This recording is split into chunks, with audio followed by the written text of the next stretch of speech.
Hello दोस्तों, मैं मुकम्मल अंसारी एक बार फिर से आप सभी का बहुत बहुत स्वागत करता हूं math in magic tips YouTube channel में। फ्रेंड्स, जैसा कि आप सभी को मालूम होगा कि हम लोग आने वाले मैट्रिक बोर्ड एग्जाम के लिए सभी सब्जेक्ट का क्रैश कोर्स की तैयारी कर रहे हैं। तो आज इस वीडियो में हम लेके आए हैं सोशल साइंस का ऐसे भी सेवेटिव क्वेश्चन जो कि पिछले मैट्रिक एग्जाम में बहुत बार पूछे गए हैं और आपके भी मैट्रिक एग्जाम में पूछे जा सकते हैं। तो अगर आप इस पर मैट्रिक का एग्ज़ाम देने वाले हैं तो वीडियो को शुरू से अंत तक देखना बिल्कुल मत भूलिएगा।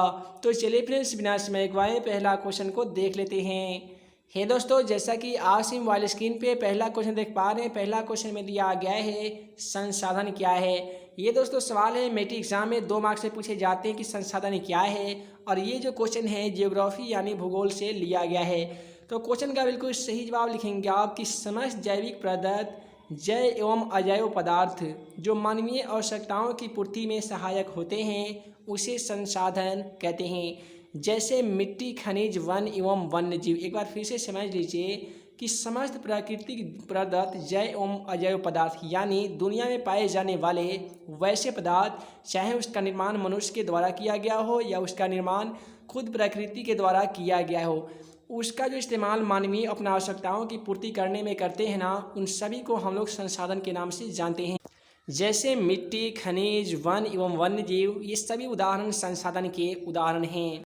आप चाहते हैं कि कक्षा 10वीं का सभी सब्जेक्ट का इम्पोर्टेंट ऑब्जेक्टिव के साथ साथ सब्जेक्टिव क्वेश्चन का PDF फ्री में डाउनलोड करना, तो वीडियो के डिस्क्रिप्शन बॉक्स में एक मोबाइल ऐप के साथ साथ एक वेबसाइट का लिंक दिया गया है जिसका नाम है questionforexam.com।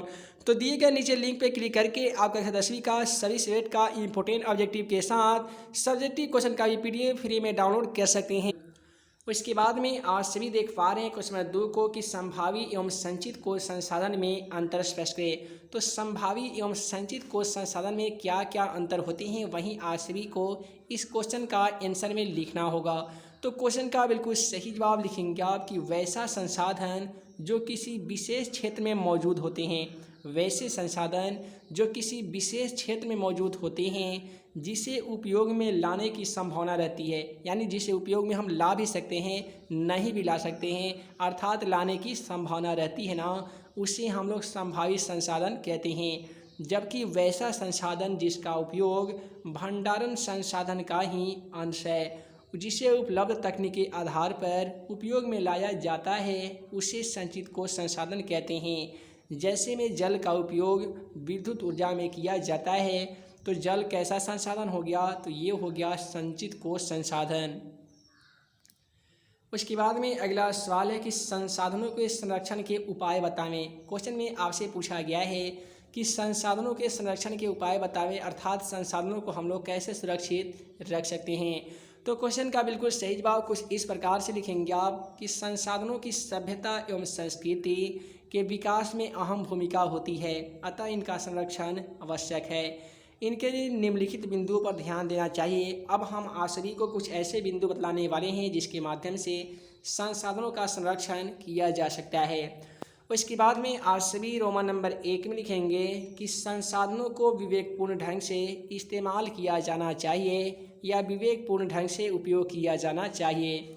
उसके बाद में आप सभी रोमन नंबर 2 में लिखेंगे कि संसाधनों के दुरुपयोग पर रोक लगाना चाहिए। आप सभी को देखना होगा कि जहाँ पे संसाधन का उपयोग नहीं बल्कि दुरुपयोग किया जा रहा है, वहाँ पे आप सभी को अंकुश लगाना होगा, अर्थात रोक लगाना चाहिए।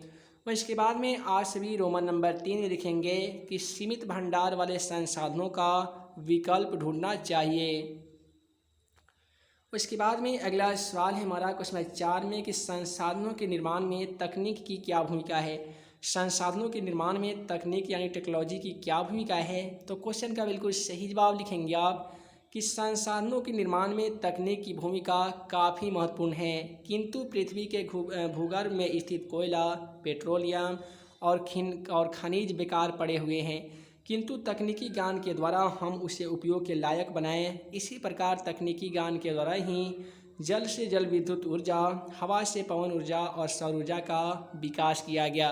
क्वेश्चन में आपसे पूछा गया है कि संसाधन का जो निर्माण किया गया है उसमें टेक्नोलॉजी अर्थात तकनीक की क्या भूमिका है। तो आप सभी को मालूम होगा कि बहुत पहले की बात है कि ऐसे लिखेंगे आप आंसर में कि संसाधनों के निर्माण में तकनीक की भूमिका काफ़ी महत्वपूर्ण है।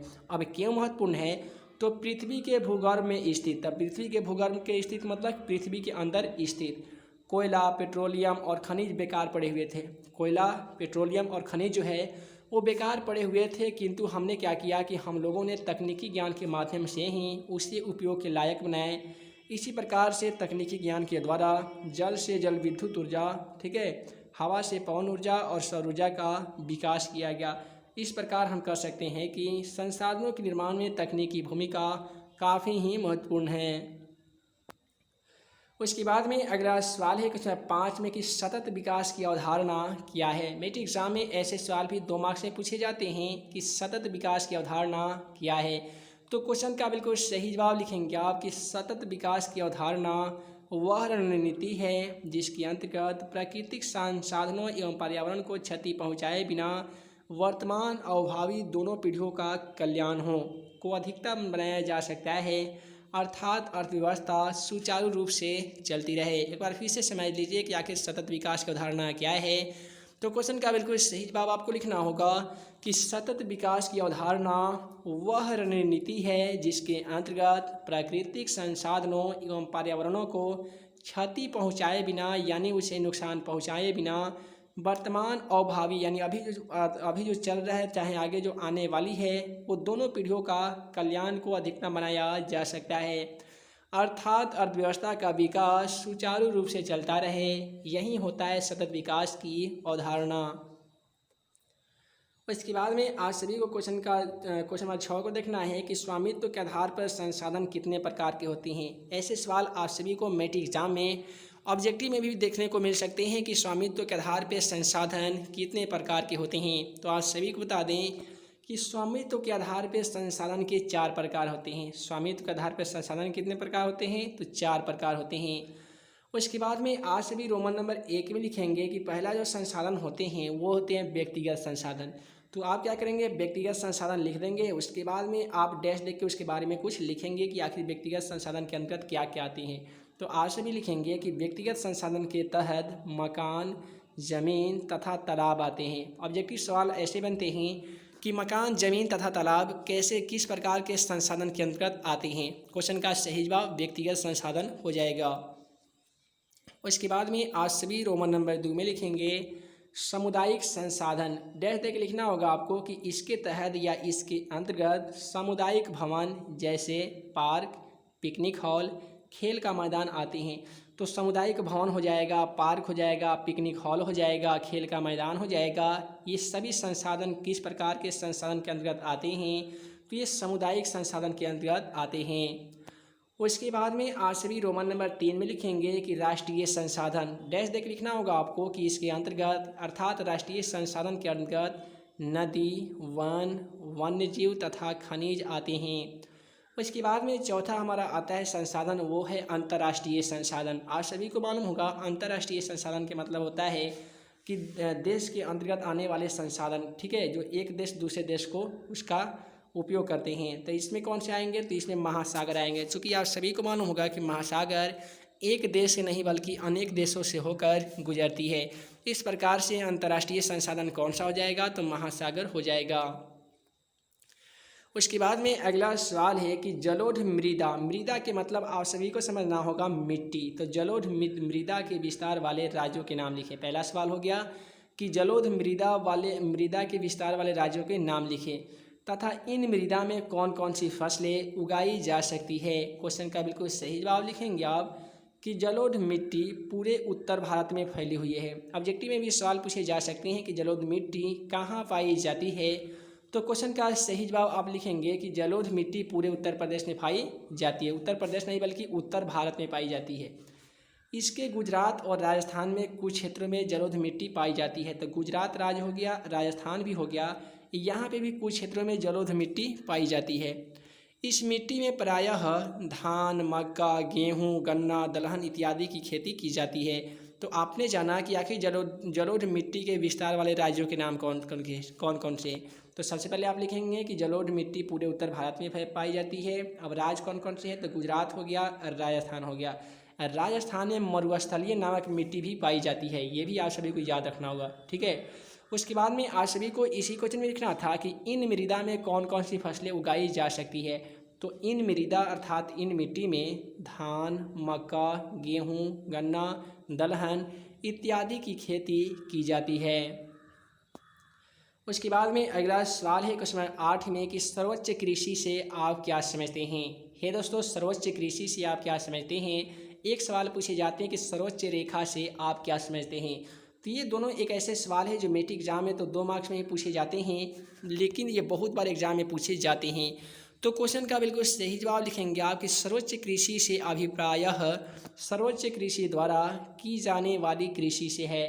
इस प्रकार की कृषि प्रायः पहाड़ी क्षेत्रों में की जाती है। आप सभी को मैट्रिक एग्जाम में अगर ऑब्जेक्टिव सवाल में पूछे जाते हैं कि सर्वोच्च कृषि कहाँ की जाती है, तो सर्वोच्च कृषि पहाड़ी क्षेत्र में की जाती है। और वहाँ पे क्या होता है कि अधिक वर्षा होने के कारण उपजाऊ मिट्टी पानी में बह जाती हैं, उपजाऊ मिट्टी पानी में बह जाते हैं। अर्थात उपजाऊ मिट्टी को पानी में बहने से रोकने के लिए सर्वोच्च कृषि की जाती है। एक बार फिर से समझ लीजिए कि सर्वोच्च कृषि होता क्या है। तो सर्वोच्च कृषि से अभिप्रायः सर्वोच्च कृषि द्वारा की जाने वाली कृषि से है। इस प्रकार की कृषि प्रायः पहाड़ी क्षेत्रों में की जाती है, जहां अधिक वर्षा होने के कारण उपजाऊ मिट्टी पानी में बह जाती हैं। अर्थात उपजाऊ मिट्टी को पानी में बहने से रोकने के लिए सर्वोच्च कृषि की जाती है। उसके बाद में अगला सवाल है हमारा क्वेश्चन नंबर 9 में कि पवन अपर्दन वाले क्षेत्र में कृषि की कौन कौन सी पद्धति उपयोगी मानी जाती है। हे दोस्तों, पवन अपर्दन वाले क्षेत्र में कृषि की कौन सी पद्धति उपयोगी मानी जाती है। क्वेश्चन का सही जवाब लिखेंगे आप कि पवन अपर्दन वाले क्षेत्र में पट्टिका कृषि, यहाँ पे देख लीजिए, पट्टिका कृषि उपयोगी मानी जाती है। इसके फसलों के बीच घास की पट्टियाँ विकसित की जाती है, जिसके कारण पवन के वेग द्वारा भी अर्थात हवा के अत्यधिक तीव्र गति के कारण भी उपजाऊ मिट्टी नहीं उड़ पाती है। उसके बाद में अगला जो सवाल है क्वेश्चन नंबर 10 में कि भारत के किन भागों में नदी डेल्टा का विकास हुआ है, यहाँ की मृदा की क्या विशेषताएं हैं। क्वेश्चन ये पूछा जा रहा है कि भारत में वैसे कौन कौन ऐसे भाग हैं जहाँ नदी डेल्टा का विकास हुआ है और वहाँ की मिट्टी की क्या क्या विशेषताएं हैं। तो क्वेश्चन का बिल्कुल सही जवाब कुछ इस प्रकार से लिखना होगा आपको कि भारत के पूर्वी तट के अनेक क्षेत्रों में नदी डेल्टा का विकास हुआ है। इसके अलावा पश्चिम बंगाल में गंगा नदी के डेल्टा का विकास हुआ है। कृष्णा, कावेरी, महानदी और गोदावरी नदी में भी डेल्टा का निर्माण हुआ है। और इसके बाद में आज से भी इसका यहाँ पे पाई जाने वाली मिट्टी का विशेषता को इस प्रकार से लिखेंगे कि इस मृदा की सबसे बड़ी विशेषता यह होती है कि इसमें जलोढ़ मिट्टी पाई जाती है। ऐसे मृदा की सबसे बड़ी विशेषता क्या होती है कि इसमें जलोढ़ मिट्टी पाई जाती है, जो धान, गेहूँ, जूट और कपास के लिए काफ़ी उपयोगी होती है। उसके बाद में अगला जो सवाल है, ये 5 मार्क्स में ऐसे सवाल पूछे जाते हैं कि चावल के फसल के लिए उपयुक्त भौगोलिक दशाओं का उल्लेख करें। कई बार ऐसे एग्जाम में मैट्रिक एग्जाम में चावल की जगह पे धान दे देगा, उसके बाद में जूट दे देगा, चाय दे देगा, कॉफ़ी दे देगा, बहुत सारे फसल का नाम दे सकता है। ठीक है, तो आप सभी को सभी ये चावल, कॉफ़ी, धान, मक्का ये सब कुछ याद कर ही लीजिएगा। और चावल का हम आपसे बता देते हैं, इसके माध्यम से उसका भी आंसर आप सभी को याद हो जाएगा। तो यहाँ पे फिलहाल क्वेश्चन में पूछा गया है कि चावल के फसल के लिए उपयुक्त भौगोलिक दशाओं का उल्लेख करें। तो क्वेश्चन का सही जवाब कुछ इस प्रकार से लिखेंगे कि चावल के फसल के लिए उपयुक्त भौगोलिक दशाएं निम्नलिखित प्रकार से होनी चाहिए। उसके बाद में आप सभी को रोमन नंबर 1 में लिखना होगा कि तापमान 25 डिग्री सेल्सियस से अधिक होनी चाहिए। तापमान 25 डिग्री सेल्सियस से अधिक अगर नहीं होगा तो चावल की फसल अच्छी प्रकार से नहीं होगी। उसके बाद में आप सभी रोमन नंबर 2 में लिखेंगे कि 100 cm से अधिक वर्षा होनी चाहिए। चावल की फसल के लिए उपयुक्त भौगोलिक दशाओं में सबसे इम्पोर्टेंट होता है बारिश। आप सभी को मालूम होगा कि अगर वर्षा नहीं होगी ना तो फसल अच्छी प्रकार से नहीं होगी। तो चावल के फसल के लिए कम से कम 100 cm से अधिक वर्षा होनी चाहिए। उसके बाद में आप सभी रोमन नंबर 3 में लिखेंगे कि चावल के फसल के लिए सस्ते कुशल श्रमिक उपलब्ध होनी चाहिए, क्योंकि आप सभी को मालूम होगा कि विदाउट श्रमिक, बिना श्रम किए हुए कोई भी फसल उगाया नहीं जा सकता है। इसीलिए सस्ते कुशल श्रमिक उपलब्ध होनी चाहिए। उसके बाद में आज सभी रोमन नंबर 4 में लिखेंगे कि विस्तृत बाजार उपलब्ध होनी चाहिए। विस्तृत बाजार का मतलब क्या हुआ कि अगर बाजार उपलब्ध नहीं होगा तो चावल की फसल आप काट के भी कुछ नहीं कर सकते हैं। उसके बाद में आप सभी रोमन नंबर 5 में लिखेंगे कि यातायात के साधन विकसित होनी चाहिए। आप सभी को मालूम होगा यातायात के मतलब होता है आने जाने के साधन उपलब्ध होनी चाहिए। उसके बाद में आप सभी रोमन नंबर 6 में लिखेंगे कि कृषि के आधुनिक यंत्र, खाद, बीज, कीटनाशी का प्रयोग किया जाना चाहिए। आप सभी को मालूम होगा कि अब कुछ ऐसे प्रकार के फसल हो रहे हैं ना, खास करके हाइब्रिड का जो बीज आ रहे हैं, जिसमें अगर आप कीटनाशी का प्रयोग नहीं करेंगे तो आपका फसल अच्छी प्रकार से नहीं हो पाएगी। अतः आप लिखेंगे कि कृषि के आधुनिक यंत्र यानी कृषि के जितना भी यंत्र है, जितना भी मशीन है, खाद बीज हैं, कीटनाशी का प्रयोग किया जाना चाहिए, तभी चावल की फसल अच्छी प्रकार से हो पाएगी। उसके बाद में पिछले वाले सवाल में आपने देखा था कि सर्वोच्च कृषि से आप क्या समझते हैं, और अब आप ये भी जान लेंगे कि सर्वोच्च रेखा से आप क्या समझते हैं। तो क्वेश्चन का बिल्कुल सही जवाब कुछ इस प्रकार से होगा कि सर्वोच्च रेखा से आप क्या समझते हैं। तो आंसर लिखेंगे आप कि सर्वोच्च रेखा मापन की एक मानक विधि है।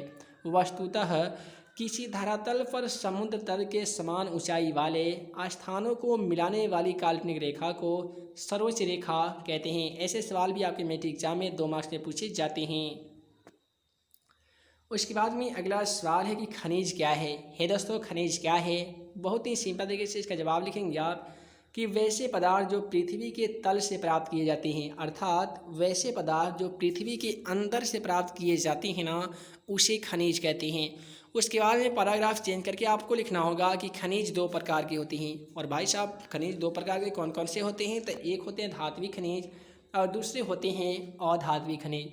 उसके बाद में अगर आपके मन में ये सवाल आता होगा कि आखिर धात्विक खनिज क्या है, अधात्विक खनिज क्या है, तो घबराने की कोई बात नहीं है। इसका भी आंसर हम आपसे बता देते हैं कि धात्विक खनिज लिखकर आप डैश देंगे। उसके बाद में आप लिखेंगे कि वैसे खनिज या वैसा खनिज जिसमें धातु पाया जाता है उसे हम लोग धात्विक खनिज के नाम से जानते हैं। उसके बाद में बारी आता है अधात्विक खनिज की। तो वैसा खनिज जिसमें अधातु पाया जाता है, अर्थात धातु नहीं पाया जाता है, उसे हम लोग अधात्विक खनिज कहते हैं। तो इस प्रकार से कुछ इसका आंसर आप लिख सकते हैं। तो हे दोस्तों, इस वीडियो में हम आपसे बता दिए हैं सोशल साइंस का काफ़ी इंपॉर्टेंट 1 से लेकर करीब 13 तक का सब्जेक्टिव क्वेश्चन, जो कि आपके मैट्रिक बोर्ड एग्जाम के लिए काफ़ी इंपॉर्टेंट है। उम्मीद है कि आप सभी को इस वीडियो के माध्यम से जितना भी क्वेश्चन बतलाए हैं वो सभी प्रश्न आपको समझ में आया होगा और तथा वीडियो पसंद आया होगा। वीडियो पसंद आया हो तो वीडियो को लाइक करें, अपने दोस्तों में शेयर करें। ऐसे ही नए नए वीडियो पाने के लिए हमारे channel math in magic tips को सब्सक्राइब करना बिल्कुल मत भूलिएगा। है दोस्तों, मैं मुकेश अंसारी जल्द मिलूँगा अगले वीडियो में नए वीआई क्वेश्चन के साथ। तब तक के लिए वीडियो के लिए बहुत बहुत धन्यवाद।